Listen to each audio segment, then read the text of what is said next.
एक दिन राधिका और उसकी सास को घर पर अकेले रहना पड़ गया था।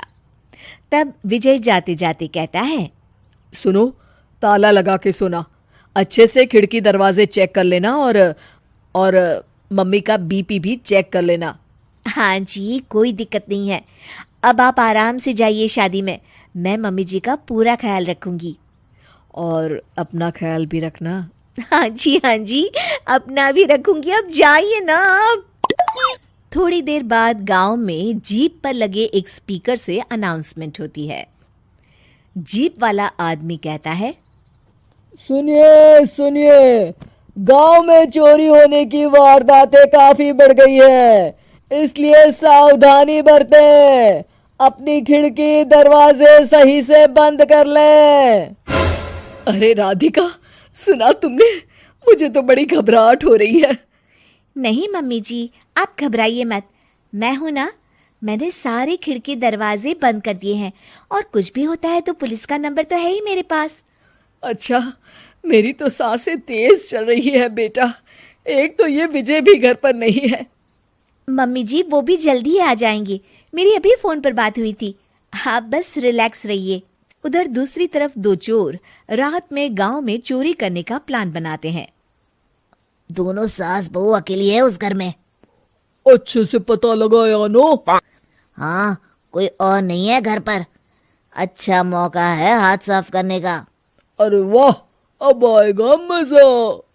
देर रात को जब सब कुछ सुनसान होता है, दोनों चोर गांव की तरफ निकल जाते हैं। अरे कौन सा घर है? वो कोने वाला, तुम बस मेरा पीछा करो। ठीक है। दोनों दबे पांव बचते बचाते राधिका के घर के बाहर तक पहुंच जाते हैं। ये सास बहू बड़ी चालाक है, कितना कस के सब बंद किया हुआ है, एक भी खिड़की नहीं खुल रही। चोर खिड़की खोल ही रहा होता है कि तभी बिजली जोर से कड़कती है और चोर डर जाता है। राधिका की सास भी चौंक कर उठ जाती है। राधिका! राधिका भी उठ जाती है। क्या हुआ माँ जी? घबराइए मत, मैं आपके पास ही हूँ। तुमने कुछ आवाजें सुनी? माँ जी, बस बिजली कड़की है, आप बेवजह परेशान हो रही हैं।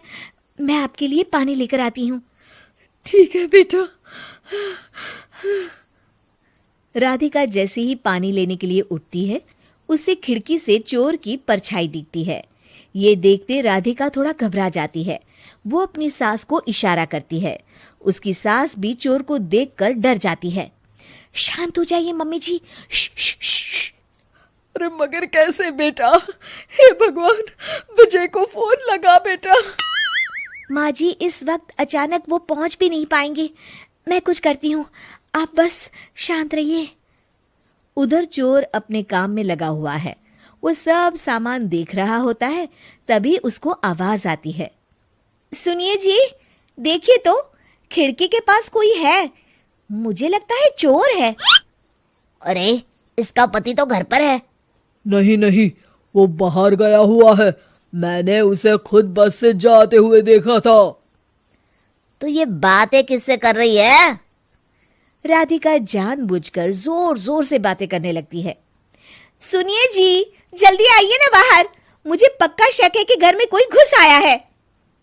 अरे, लगता है इसका पति आ गया है, ये दोनों अकेली नहीं है। भोलों की जानकारी तो गलत थी, भागो। चोर घबराकर जल्दी जल्दी बाहर की ओर भागने लगते हैं। तभी एक चोर का पांव फिसल जाता है, मगर वो फिर से जल्दी से खड़ा होकर भागने लगता है। वो गली के कोने तक पहुंचने ही वाला होता है कि पुलिस उसको पीछे से आके पकड़ लेती है। अरे रुको तो, किधर भाग रहे हो दोनों? कब से तुम दोनों की तलाश थी हमको? साहब, छोड़ दो हमको साहब। हमने कुछ नहीं किया। अच्छा, तो इतनी रात को क्या यहाँ जॉगिंग करने आए थे? हवलदार, दोनों को हथकड़ी लगाकर गाड़ी में बिठाओ। तभी पीछे से राधिका भी आ जाती है। मैम, आपने बड़ी बहादुरी दिखाई। अगर सभी आपके जैसे नीडर नागरिक हो तो कितना अच्छा हो। सर, आपको मेरी सासू माँ ने फोन किया था, उनका ही आइडिया था ये। हाँ, और चोर को डराने का आइडिया तो राधिका का था। बहुत ही समझदार और नीडर है मेरी बहू। चलिए, आप दोनों का ही बहुत बहुत शुक्रिया। आपने इन चोरों को पकड़वाकर देश की मदद की है। और हाँ, पुलिस स्टेशन आकर अपना इनाम जरूर से ले लीजिएगा। और अगले दिन विजय शहर से आ जाता है। वो अखबार में तस्वीर देखता है जिसमें राधिका और माँ इनाम ले रहे होते हैं। माँ, आपको कोई चोट तो नहीं आई है ना? अरे ना बेटा ना, जब तक राधिका साथ है तकलीफ कैसी। राधिका, तुम ठीक तो हो ना? I am so proud of you Radhika. तुम बहुत ही समझदार हो।